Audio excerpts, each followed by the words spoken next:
why do I have alcohol? Why do I have bottles of booze when I don't actually drink anymore? So I quit drinking on the 11th of February 2024. I say quit, I went 99% sober. So context on that. I was working in the last 2 years, I've worked in 2 high-end whiskey bars. And whiskey drinkers, when they come in and they want something, they will ask your opinion on its flavor notes, its tasting notes. Now, I could read the label on here or on the box or wherever, but they could quite easily get that stuff from the internet anyway. So they're not looking for you to just recite some information that you read on a box. What they want is your opinion. The bars that I've worked in, Milroys and Dram, these people are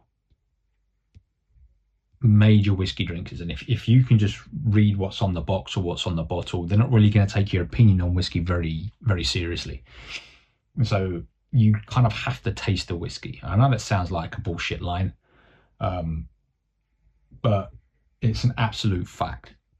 And so when I decided that I was going to go sober or stop drinking, I knew that I needed to have to keep tasting whiskey. So I set out some ground rules. The ground rules was that it would be like a 5 ml tiny taste, and it would only be whiskey I've never had before.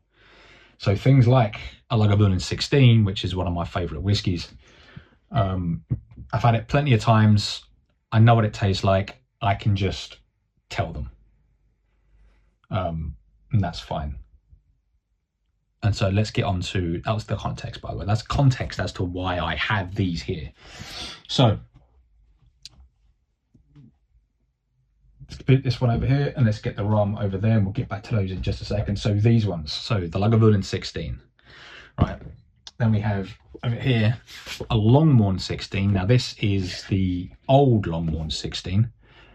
Put that there for just a second, and we'll get the dust off of the Springbank 15. Now the Springbank 15, I shouldn't have any more, and I'll get to the reasons why. Let me just line these fuckers up here so you can actually just see the bottles, even though you can't really see what they are.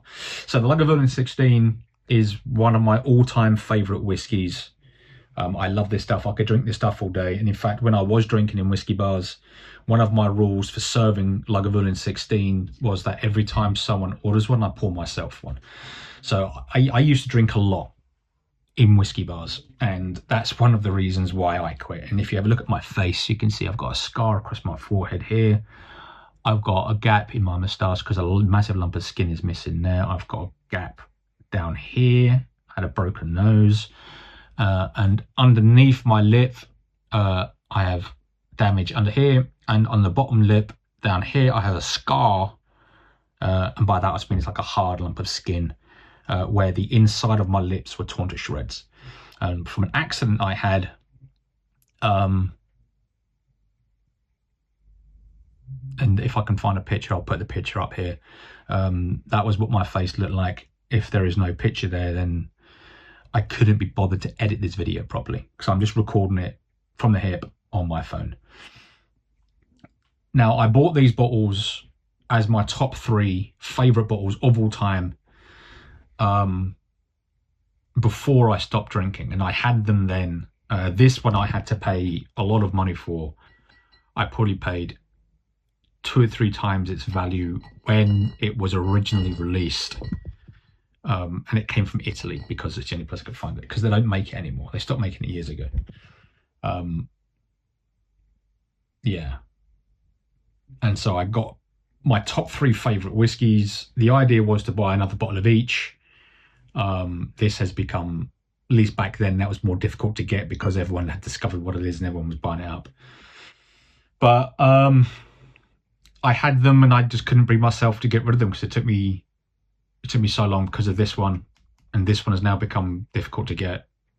I just couldn't bring myself to just either give them away, sell them.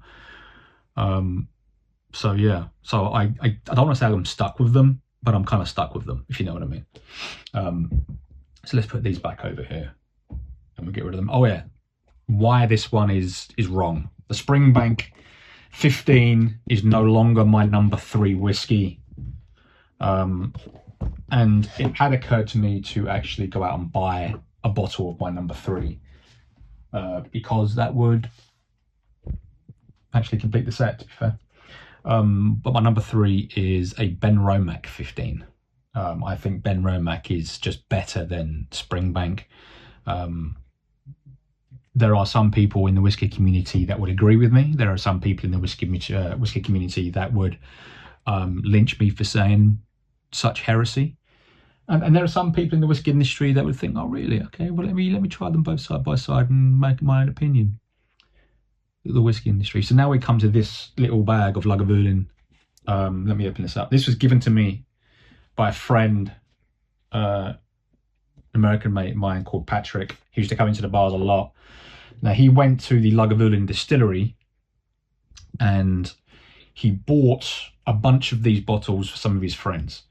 And when he went to pay for them, he realized he'd got one too many of these. But he remembered that before he leaves, he's going to be coming to my bar, because he used to come to my bar every fucking night. He would do what he's got to do that day, whether that be work or going visiting places and seeing things and whatnot. And then he'd bend up, he'd finish his night off at my bar, and he'd drink nothing but the good shit. And the good shit was whatever I put in front of him, because that's pretty much what he would do. He'd just sit down and say, what's good? And I'd say, this is good. And he'd say, go for it. He never gave a shit about how much the stuff cost.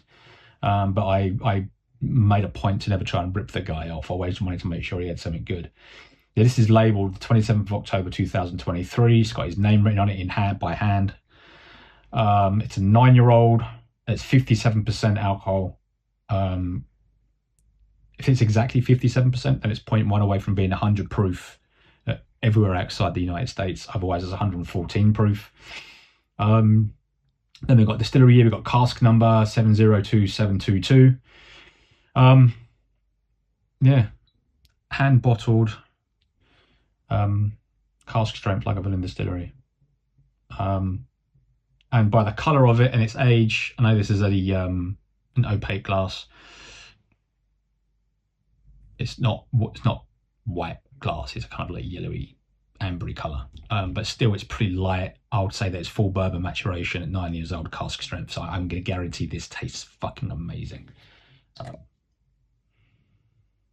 Oh my God. I'll tell you what, if I ever start drinking again, I might only ever drink Lagavulin 16 and stuff like this. I might only drink Lagavulin, because I do believe that Lagavulin is totally worth getting back on the wagon, as it were. So that's why I have this. If you guys want to know all of the details, the gory details as to why I quit drinking alcohol, I have already made a video. It's on YouTube. I think it's on YouTube. Give me 1 second. Let me just see if I can track it down. I might have deleted it. Let's go all the way to the end of this list of stuff. I must have deleted it. Okay. If I can track it down, I will re-upload it to this channel. If I can't find it, I will just redo the video. Now, this is a bottle of Planterey rum. Planterey is the rebranded version of Plantation. And this is a 20-year-old... Oh, it's a 20-year-old rum. It's a Fiji rum, 2024. Rum, yada, yada, yada, yada, yada. Not many bottles, 432 bottles. So I worked in a bar, and that is the logo of the bar. This one here, underneath that stupid straw, that there. The boat's called Dram Bar. It was on Denmark Street in London's West End. And I used to work that bar.